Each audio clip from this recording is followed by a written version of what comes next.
of his bombs were just beaten zone. I mean, the whole shot to Booty was versus Quarters. How do you beat Quarters? Go over the top. The whole shot to Mac Hollins versus cover 2. She just said, how do you beat Quarters? Throw it over the top. So let's break this down, Mina, since you know so motherfucking much. Here's Quarters, all right? Do you ever understand what the Quarters is? Explain it. Quarters means the safeties are any number 2 vertical route runner man. That means it turns into cover 0, okay? So if any number 2 receiver goes vertical, they take them. Now, if they don't go vertical, these 2 are at 8 yards and they're the run fitter. They actually help the run box. Guess who has over the top, Smitty? Who? The corners. So how the you beat Quarters by throwing over the top, Mina? You just saw the clip of former Last Chance U coach Jason Brown being really, really upset at Mina Kimes for what she's talking about and that she's lying to the people. Now let's look at what Peyton Manning has to say. A good play versus Quarters is a 15-yard in route by the slot. That's going to hold this safety. A little drag by the tight end. That's going to hold this linebacker. But here's the kicker, Eli. Here's a post route with the in. I call it Pittsburgh. You get it? Post in. You don't get it? Pennsylvania. It should be Pennsylvania. Post in. Post in. It's a guaranteed touchdown to Reggie Wayne right here. Dallas Clark holds this safety. Bill, you know this route is unstoppable when you're playing cover 4. They're trying to stop the run in this coverage. Aaron Rodgers has said the same thing on the Pat McAfee show before, talking about beating cover 4 this way.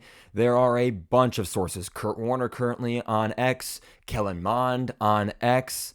It's very, very clear that you can do it. Let's jump on the whiteboard, talk about some of the principles of cover 4, and build upon what Coach Jason Brown was talking about on his whiteboard and why actually what he is saying supports my argument, supports Mina Kimes' argument, supports Kurt Warner, Kellen Mond, Peyton Manning, Aaron Rodgers, all of those guys that know what the hell they're talking about. Let's talk about why they are correct on the whiteboard right now. So Coach has been asking people to get on the whiteboard on X. I'm on the whiteboard right now. Let's talk about it. But before I do talk about it on the whiteboard, let's watch that link that Mina Kimes shared of a professional NFL corner agreeing with all of us. I think it's like this little debate going on Twitter of whether you can beat Quarters over the top, and as one of the top corners in this league and kind of a student of the game. What's your take on that? If you could beat what?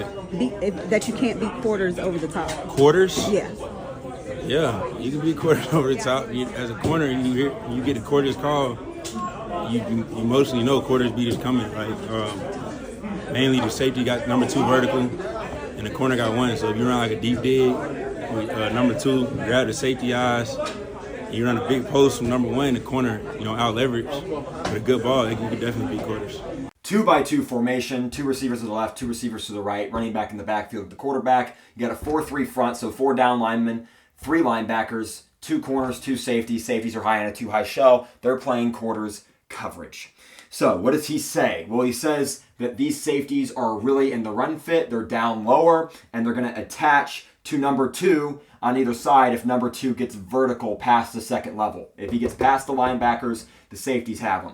For some teams, that might be 10 yards, maybe it's 12 yards, maybe it's 8 yards. I'm not necessarily an expert on when the threshold is, but there is a threshold, and when number 2 crosses the threshold, the safeties have to take them. Doesn't matter if it's a dig, like Peyton Manning drew up, a hitch, or maybe a deep curl, like Peyton Manning drew up. Maybe it's what the Bengals ran to get Jamar Chase's 70-yard touchdown to the Baltimore Ravens last year on a post with a deep kind of corner from number 2. All of these routes, maybe it's a fat post. Maybe you're running a double post concept. You got the fat post coming across the field, and then you got the deep post behind it that's skinnier. Whichever way you get vertical, safety has it. Now, what else does he go on to say? He says the corners have over-the-top coverage. I mean, obviously they have over-the-top coverage. They're not getting help from their safeties. So obviously they have help, or they don't have help over the top, and they have over-the-top responsibility. That doesn't mean they can't lose over the top.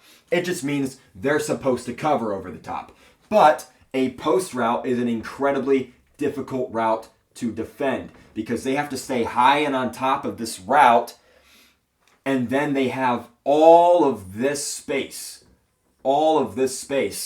that the receiver can run to, and they might not necessarily have leverage. They're going to have to play over the top because what do they have to defend? They have to defend an out route. They have to defend a curl. They have to defend a fade. They have to defend a deep dig. They have to defend a corner route. They have to defend so many things. There's so many ways that they can get hurt. They have to defend a comeback because they're on an island. So if you throw a post at them and it's ran well, maybe the receiver sells the outside move and breaks in, gets the corner's hips to turn. It's going to be really, really challenging to stay on top and inside of a post route because there's no guarantee you're going to get it. No one is saying that you should throw it over the top every time against quarters. Maybe we're upset because Mina Kimes didn't necessarily word it greatly, and I'm not some Mina Kimes fan.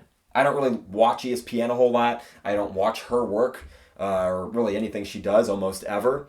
But I'm seeing all this discourse, and it's toxic, and it's lazy, and it's unprofessional, and it's just annoying. So I am here to kind of not just say like, oh, I know better, but I've got a lot of sources backing up what I'm saying.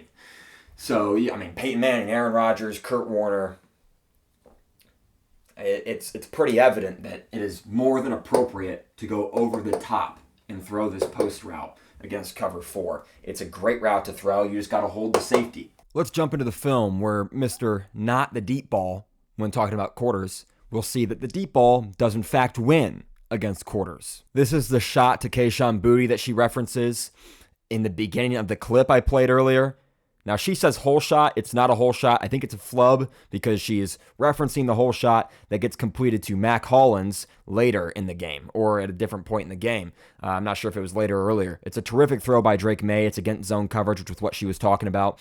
But this is an over-the-top throw. I think it was just a miswording by her. So contrary to how I broke down previously, the Patriots are in 3-by-1. So how does that affect quarters when it's 3-by-1 instead of 2-by-2? Obviously, the safety up here at the top, he doesn't have a number 2 receiver he's got to sit on. So what does that mean? Does he double number 1? Nope, that's not what he does. So now this safety is going to poach in 3-by-1. The safety on the single receiver side will poach a crossing route coming at him from this side of the field. So he is going to sit where he's at, maybe backpedal a little bit, but where are his eyes and where is his hips? So his eyes are on the quarterback and his hips are facing in, because if any route from 1 or from number 3, the tight end, number 2, the middleman, comes across the field, it is his job to take it. So he is not defending deep quarter. None of this is getting defended by him. Drake May knows that. It's still one-on-one for the post. He's just going to throw it perfectly for a touchdown. Looks like an over-the-top throw, which is exactly what this corner right here is supposed to have, according to Coach Brown. Yeah, he's supposed to have it. How'd that work out for him? Doesn't mean you shouldn't attack it. I know this isn't quarters, but just to prove the point of just because a defender has a responsibility doesn't mean you shouldn't attack it. Doesn't mean you shouldn't attack that area. Like for this instance, we have a 1-high safety coverage. Might be cover 1, might be cover 3. This middle safety is often referred to as a post safety. Does that mean you shouldn't throw a post route? Well, clearly, Josh McDaniels thinks you should still throw a post route. Check this out. Fake the corner. Get the safety's hips to turn. And guess what's about to be open against a post safety? You guessed it. Post for a touchdown. Just because it's their responsibility doesn't mean you can't throw it. This is the hole shot to Mac Hollins she references. It's against cover 2. You're going to see this safety bails.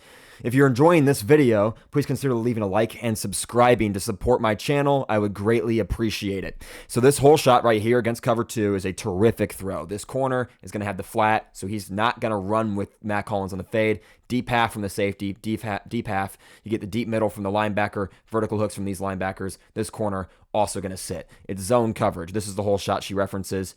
Unbelievable throw from Drake May to Mac Hollins on the sideline here. Mac Hollins runs by him. Not that much separation. Honestly, not even horribly covered by the corner. He's going to sit inside of it and get depth with it because he's not threatened to the flat. So he does a good job continuing to get depth, even though he's not completely running with it. And I mean, the throw, it just couldn't be any more perfect. It's exactly where it needs to be. So that is the whole shot against cover 2 that she references when she's talking about him attacking the zone. Oh, look, it's quarters again. 3-by-1 again. This time they're going to throw a double move to the field. That's another way to beat a corner, because what did I say earlier? They're stressed.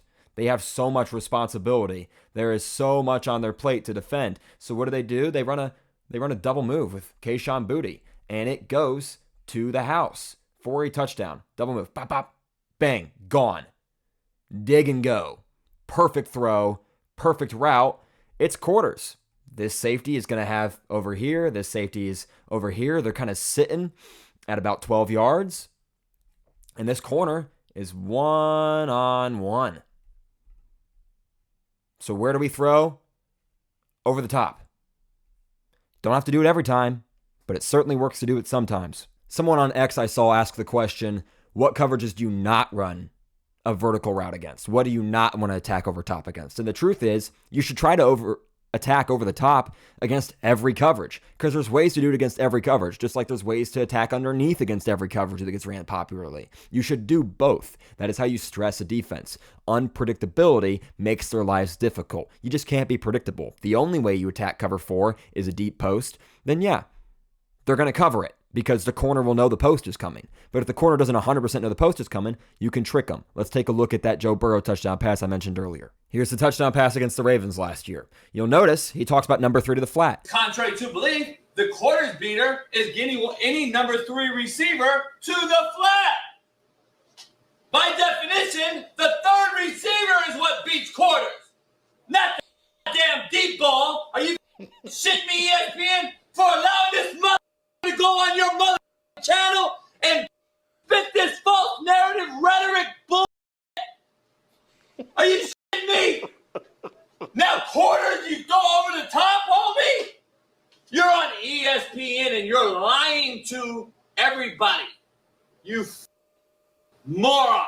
Number 3 to the flat is open here. Yeah, that'd be a great 9-yard gain, 8-yard gain. But the reality of offensive football is you win and lose games, and I guess the Bengals do lose this game, but it certainly wasn't their offense's fault. You win and lose games, and your offense runs in a lot of ways with how explosive you are. You don't beat teams by trying to kill them with 1,000 cuts. Just not how it works most of the time. There needs to be an explosive element to your offense, and you need to have a way to tap into it against every coverage. If a team could just run cover 4 and make you throw the ball underneath every single play, then teams would run cover 4 even more. But that's not the reality. If you run cover 4, there's a way to beat it over the top, and you should exploit that from time to time. It's exactly what happens here. This safety is going to sit because number 2 gets vertical. And now he's got to drive on the route. Post gets open over the top. Bang. His hips are flat. He turns his hips with the corner out. Burrow lets it go to the post. He gets ran by. It's a 70-yard touchdown. That's the difference between scoring 30 points in a game and scoring 20 points in a game, is taking advantage of plays like this. It's not to say that you should never hit this throw. You absolutely should get number 3 to the flat and take advantage of it and hurt them that way. But it shouldn't be the only way you do it. You should be able to do it every way you can. Every way that you can attack a coverage, you should do. It makes it that much harder for them to defend it. 70 yards. I've obviously taken a very anti-Coach Brown tone in this video, and it's not that I wholeheartedly disagree with him. Like I said in the last clip, you should absolutely utilize quick game. You should throw the ball to number 3 in the flat. You should use concepts like a spacing concept or a stick concept to get the ball out fast, or attack intermediately with a dagger concept, right? It's not just over the top, because if you're just over the top, you're predictable. The pass rush is going to be alive. You need to use things like play action in the screen game and the run game and quick game to neutralize the pass rush, to shake up the offense, to lull those corners to sleep with hitches and comebacks and curls, or throwing the ball fast to the flat. There's a bunch of ways to attack every coverage, and you should utilize all of them. So maybe Mina Kimes was incorrect in her wording to say, how do you attack cover 4? Over the top. but I don't think anybody is saying that's the only way to attack cover 4. I think everyone would agree you go underneath and over the top, and really do that against every coverage. There's ways to attack cover 2 underneath and not just over top. Just because they have 5 under defenders and 2 over the top defenders in principle doesn't mean you can't attack underneath. There's certainly ways to do both, and you have to do both to open things up. That is how you get the shots. That is how you get big explosive plays. You have to be disciplined. You have to be open-minded in your offense and attack in so many different ways. And I'm sure, Coach, if you are listening to this, that you know that. I'm sure you know that, which is why it is so strange to me that you came at this argument so aggressively. This would have been a great opportunity to educate the masses by talking about the different ways to attack cover 4, instead of being just a complete D-bag about it. So it's unfortunate, and I'm not some fan of ESPN. I've criticized them a lot, and I'd be happy to criticize them in the future when it is due. But in my opinion, this just wasn't due. Thank you all so much for watching this video. Please consider leaving a like and subscribing. Comment down below your thoughts on this whole debate, and I will see all of you in the next video. Peace.